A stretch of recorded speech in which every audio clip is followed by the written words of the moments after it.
We begin today with sleep, or the lack thereof. Sleep disturbances have now been linked to headaches, high blood pressure, chronic fatigue, TMJ, daytime sleepiness, even heart disease, and ADD and ADHD in children. We talk with Dr. Jerald H. Simmons of the Sadler Clinic Sleep Disorder Center in the Woodlands and Comprehensive Sleep Medicine Associates here in Houston about common sleep problems. There are a lot of common problems that will affect somebody's sleep. The main concept to really convey is that when something's disrupting the quality or the continuity of your sleep, it can impact how you function during the day. A lot of disorders, such as chronic fatigue syndrome, which baffles a lot of different doctors as to what causes this, we now know that a lot of these individuals have disrupted sleep. Things are disrupting the continuity of their sleep, resulting in non-restorative sleep, and people have fatigue throughout the day. Of the various things that can disrupt the continuity of sleep, obstructive sleep apnea is one that many people have heard about. And you think about people that stop breathing during their sleep. That's the tip of the iceberg. There's a whole spectrum of breathing problems that can disturb the quality and the continuity of your sleep. In some individuals, a person's just working harder to breathe. Their airway is partially blocked. They're still breathing, but they have to put more effort into breathing. The increased effort of breathing can disrupt the quality of their sleep, resulting in them having fatigue the next day. One of the most amazing things that we've come to recognize over the last few years is that at night, when a person's not breathing normally, the brain in many individuals will try to prevent the breathing problem. And what it does is it clenches. The brain will tell the jaw to clench, and that will bring the jaw forward, the tongue forward, and opens up the airway. People are clenching in their sleep to protect their airway, because if they're not clenching, they're having obstructive breathing. This can lead to TMJ and pain that the dentists are seeing. And patients are waking up with headaches and this TMD or TMJ disorder. By treating their obstructive breathing and opening up the airway, we stop the necessity for clenching, and their symptoms go away.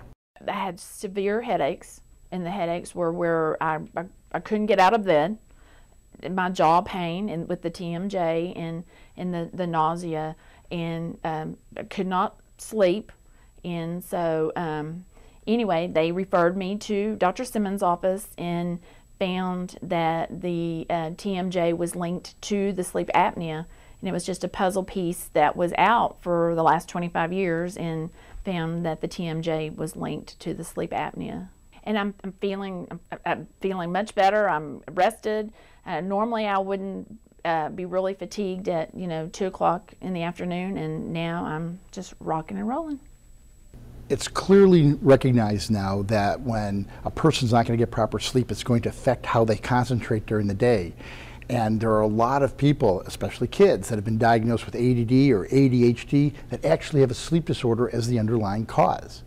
A lot of times these children have difficulty with their breathing.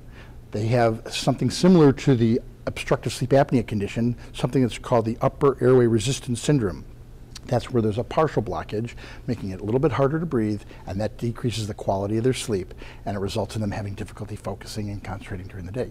By treating the child's breathing at night, we can improve their ability to concentrate, and we've eliminated in many children the necessity for stimulant medications. Before I was treated, I was having a hard time focusing at school. I was fighting with homework, and I was tossing and turning in my sleep, and I was having nightmares and night terrors. Now I'm making all A's and B's. I'm doing good on my classwork. I'm not fighting with my mom about homework, and I'm not having nightmares or night terrors anymore.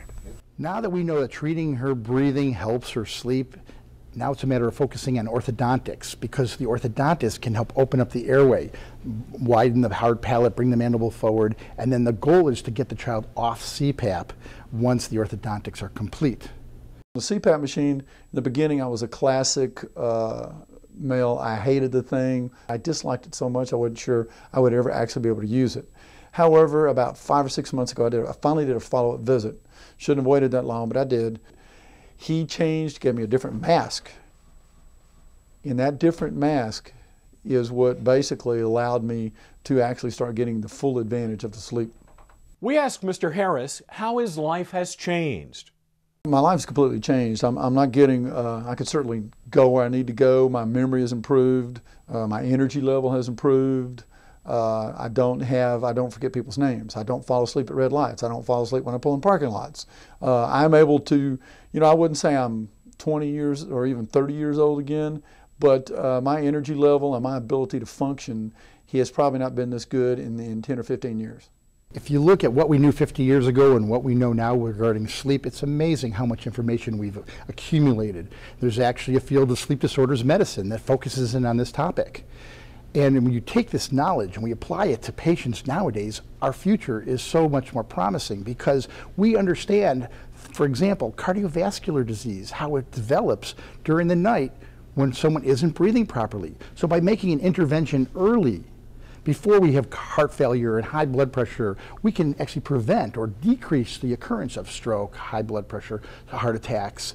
So cardiovascular diseases can be drastically improved by treating somebody's sleep at night and improving their breathing.